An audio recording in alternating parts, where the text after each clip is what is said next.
Candles, toys, and games. And they said, that's George Christensen. Can I have his number? They said, sure. They gave me his phone number.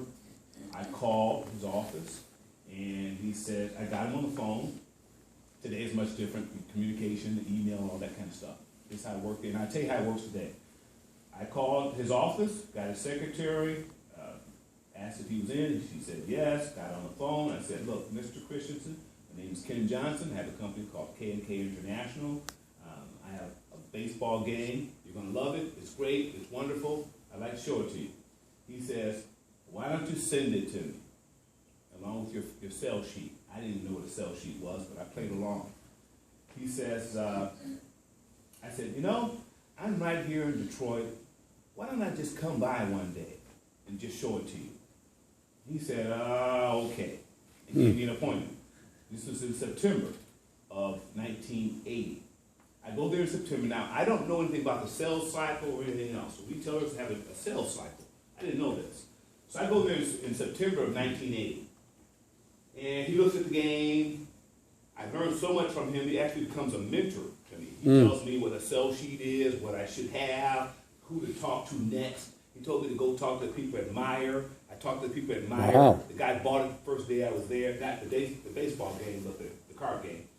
And but during the baseball interview, he's telling me various tips and ideas. And he says, look, I'm not buying right now. Why don't you come back in, I think it was March of 1981, and we'll take another look at it. I said, okay. I said, can I have an appointment now? 6 months. He says, no, just call me in March. So I'm thinking this is kind of a blow-off. He's not going to really deal with me. But sure enough, I call him in March. He gives me another appointment. I go there. I show him the baseball game again. And he buys it.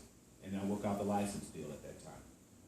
Today, getting a hold of the retailers, obviously it's much more difficult. There's voicemail. You can't talk to anyone directly. You got to go to, all this kind of rigmarole, right?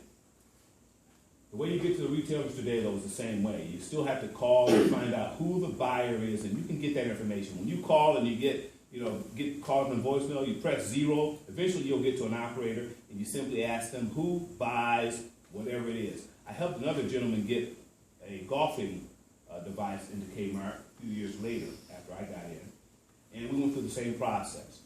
And the buyer bought it, put it in nationwide. And then once he got the initial product in there, we went there a second time and he got additional product, golfing device, in with the same buyer, and some millions of them. So it's the same process today as it was then. You got to find out who the buyer is. They often will tell you, send me an email, or send me a sell sheet, or just send the product. And if I'm you, I will tell them, if I don't come up with some reason why you can't send it, and I'm going to be in Seattle next week, next month, or whatever, why don't I come show it to you? You have a much better chance if you can present it than you do if you send it to them. Okay? Any other questions before I get to John? Okay, John asked about our investment group. So what we're doing through this TIA organization here, which is still in its infancy, is we are working to put together a group of investors. Remember I mentioned the guy who helped me with the engineering on that auto wash thing? He's one of these investors. And what we're doing is we are putting together a Shark Tank-like forum where entrepreneurs and inventors who are venturing, so we're not going to do any licensing, but if you want to venture your invention or you've already started doing so, you can put in applications, and the video will be all the details later. And we'll take a look at that. If we like it, then we'll be invited to come down, take a half hour, show us what you got, and hopefully one of the guys will say, hey, I want to be a part of this. Either invest in your business or take it on into their product line, depending on what it is you've got. So that's what we're working on. I'll give John the details as we continue to advance it. It looks like I met with the guys last week, and we were actually looking at another opportunity, but we're going to be looking at more stuff probably starting in March, 1st of April. So if you've got something, you've got my card, by the way, it's the 248 area code, not 284, whatever it is. It's 248 area code. You can give me a call, and I can fill you in on details as they come along, put your name on the list, and we can sit down and take a look at what you got.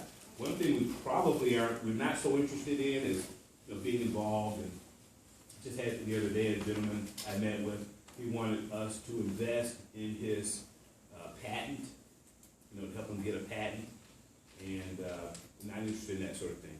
If you've already got a patent, or you don't have a patent, but you got a great idea, something that you've got a prototype to, and you're trying to advance it from there, I'd be interested in that sort of thing. But we're not going to pay for development. Does that make sense? Are you going to focus on any specific industry, or everything is fair game? We got a lot of guys of different industries. I'm primarily interested in, obviously, toys and games, but there's other guys who cover everything, engineers, medical doctors, who have money to invest, all kinds of things. In fact, what the opportunity we were looking at the other day was a medical device, so it was right up his alley. Now, you spoke at Lansing Inventors already, is that correct? At where? For the Lansing Inventors, Dave Fedewa? No, I'm not. Oh, how about Detroit? Detroit, yes. Okay. I know it was one of them. And you haven't been up to Grand Rapids or skiing? Because I'm thinking with your Shark Tank, we've been talking about trying to do something on a state level. And of course, this is my standing joke that the economic development treats us like a garden club. And obviously Something on an annual, and maybe every quarterly or every 6-month basis, where we have like a convention on a national level, ultimately, but at least on a statewide level, where all the groups can get together, share best practices, share ideas, share resources, and then have those investors there who can take a look at ideas and see if there's something they want to get involved in. So that's kind of ultimately what we're moving toward, in association with what you're trying to do here. our state event is the first Thursday, I think it's the first Thursday after, in September, after the holidays. Okay. Then be a part of that we don't have to start all over again. So. I just was gonna go back for a minute and add something that the gentleman asked about contacting vendors. I was gonna mention to him that LinkedIn, they have a premium version, and you can get people's emails, and you can search and find, a buyer in the tool department at Target. It's a LinkedIn premium version. And the other thing is, a lot of vendors have, large vendors have like vendor networks. You can register, and you'll go through a process, and you try to get before a vendor that way. Yeah, getting the vendor number is the most difficult thing. And if you got one product, it's a lot harder than if you have a product line. That was the biggest problem I had with Phase 10. I had the one product at the time. And remember I said I had extended the line to 4 or 5 products?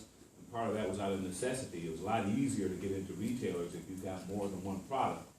It's because they claim it's such hard work to set up a vendor number and all this kind of thing, and they'd rather do it for a product line than for a one-item company and dealing with that. So that's kind of an issue. Another thing is licensees, similar to trying to get into the retailers.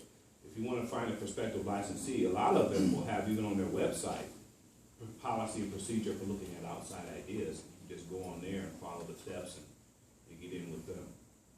Particularly in the toy business, it's done all the time. Because remember I told you, everybody and his brother has a new game. So the companies have set up specific procedures for looking at outside ideas.